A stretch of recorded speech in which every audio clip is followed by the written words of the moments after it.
Buenos días, ¿cómo les va? ¿Cómo andan?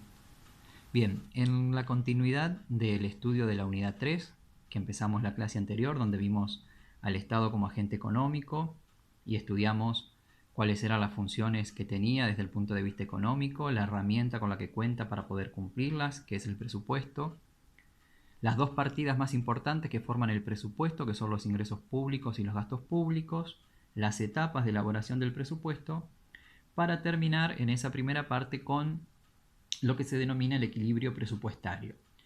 Precisamente en la clase de hoy vamos a ver el equilibrio presupuestario, pero desde el punto de vista de un modelo económico. La imagen que ustedes están viendo es justamente un modelo económico matemático.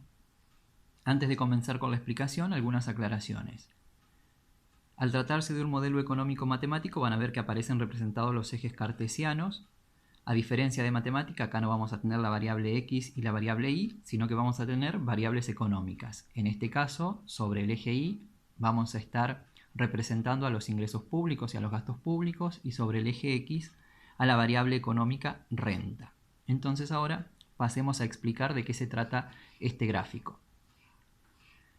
Este gráfico reúne a esos dos componentes del presupuesto y por eso aparece representado en color anaranjado los ingresos públicos. ¿Sí? Esta recta que aparece acá son los ingresos públicos. Empieza desde el origen. Matemáticamente el origen es el punto 00. Entonces lo que tenemos que analizar es qué representa económicamente que esta recta de los ingresos comience en el punto 00. Nos estaría queriendo decir que en ese punto no hay ingresos. ¿Sí?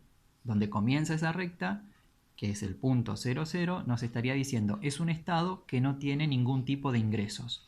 A medida que el estado va obteniendo ingresos a través de cualquiera de sus fuentes, que como ya vimos en la clase anterior pueden ser los impuestos, los ingresos no tributarios, puede endeudarse, puede emitir dinero, vende bienes y presta servicios, puede vender empresas o cualquier otro medio a través del cual consiga ingresos, le van a permitir al Estado empezar a obtener ingresos y por lo tanto esta recta empieza a aumentar. ¿Sí? Ustedes van a ver que es una recta con pendiente positiva, está creciendo.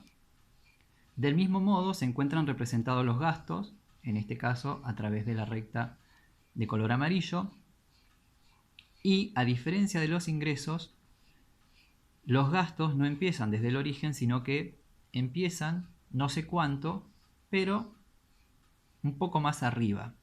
¿Por qué? Porque como ustedes tienen señalado ahí al costado, existen los que se denominan gastos de funcionamiento, o lo que aparece en la guía con el nombre de administración gubernamental. Son gastos propios del Estado que se llevan adelante para que el Estado pueda funcionar. Vamos a suponer que un Estado no se ocupa ni de la salud, ni de la seguridad, ni de la educación, pero por el solo hecho de existir, tiene que llevar adelante o cubrir algunos gastos que son los gastos de funcionamiento, y por eso justamente la recta de los gastos no empieza en el origen como la de los ingresos, sino que va a empezar siempre más arriba. Como ustedes observan en este gráfico no hay valores numéricos porque nosotros vamos a trabajar justamente sin considerar variables numéricas en todos los modelos que nosotros vamos a ver a lo largo del año, para simplificarlos aún más. Entonces, lo importante que tienen que entender es que en el gráfico o en este modelo del equilibrio presupuestario van a aparecer representados los ingresos y los gastos, siempre. En el punto donde los ingresos y los gastos coinciden, es decir, donde las rectas se cortan, vamos a tener el punto del equilibrio presupuestario. ¿Qué era el equilibrio presupuestario? Era justamente donde coincidían los ingresos con los gastos. ¿Qué quiere decir? En ese punto el Estado gasta todo lo que recaudó.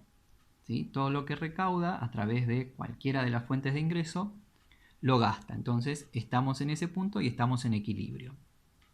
Nosotros vimos que existía algo que se llama saldo presupuestario, que era justamente la diferencia entre los ingresos y los gastos públicos. Y eso también aparece representado en este gráfico. Del punto de equilibrio a la izquierda vamos a ver que la recta de los gastos está por encima de la recta de los ingresos. Esto quiere decir que son mayores los gastos que los ingresos que obtiene el Estado. Por lo tanto, esta región que queda comprendida entre las dos rectas es lo que denominamos déficit fiscal. El Estado en toda esta región está gastando más que el ingreso que obtiene. Por el contrario, del punto de equilibrio hacia la derecha, vemos que los ingresos son superiores a los gastos. Toda esta región es la que se denomina superávit fiscal. ¿Por qué? Justamente porque hay mayores ingresos que los gastos que realiza el Estado.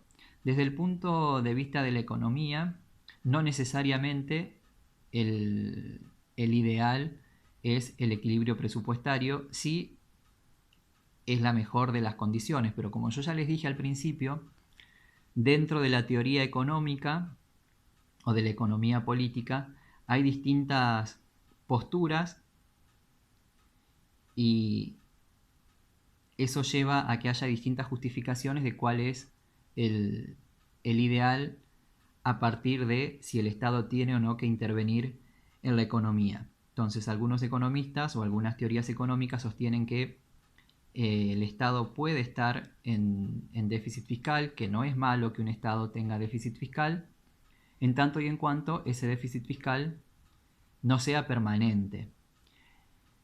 Por otro lado, está bien que el Estado obtenga superávit, es decir, que tenga mayores ingresos que gastos, pero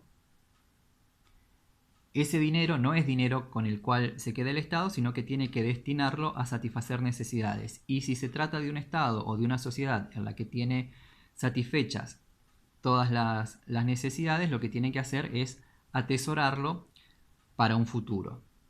En el caso de Argentina, estamos en esta región de acá, de déficit fiscal, desde el año 2008. ¿Sí? Desde el año 2008, Argentina tiene mayores gastos que ingresos a lo largo del año. Ustedes recuerden que el presupuesto es anual, ¿sí?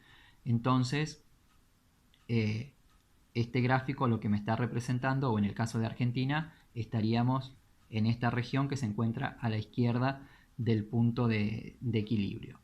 Entonces, de nuevo, tenemos en el punto de equilibrio, o en realidad en el modelo del equilibrio presupuestario, representado a los ingresos públicos, representado a los gastos públicos. La intersección de ambas rectas da lugar al punto de equilibrio. Del punto de equilibrio a la izquierda, la región comprendida entre las dos rectas es el déficit fiscal. Desde el punto de equilibrio hacia la derecha, la región comprendida entre las dos rectas da lugar al superávit fiscal. La recta de los ingresos comienza en el origen porque puede, desde el punto de vista teórico, pasar que un Estado no cuente con ingresos. Los gastos comienzan un poquito más arriba del origen porque todo Estado tiene gastos de funcionamiento y lo importante de este gráfico, además de determinar cuál es la situación de los distintos países, nosotros lo vamos a utilizar justamente para ver cuál es el efecto de las políticas que lleva adelante el Estado y que modifican la renta, por eso está la variable renta en el eje X, en función justamente de las políticas que toma el Estado. Entonces, lo que yo necesito es que entiendan este gráfico. Repito, nunca le vamos a poner número, en ningún momento vamos a hacer ejercitación con números, pero sí necesito que entiendan este gráfico porque el paso siguiente es empezar a jugar, a modificar tanto los gastos como los ingresos para ver en función de cómo es esa modificación el efecto que tiene sobre la renta de las familias y de las empresas. La próxima clase, que es justamente donde vamos a analizar las políticas fiscales y las políticas monetarias, que son las que lleva adelante el Estado para cumplir con sus funciones, vamos a aplicar este modelo a las distintas políticas que puede llevar adelante el Estado. Como les digo siempre, cualquier duda, cualquier cosa que no hayan entendido, me consultan, que estoy para volver a explicar. Muchas gracias y nos vemos la próxima.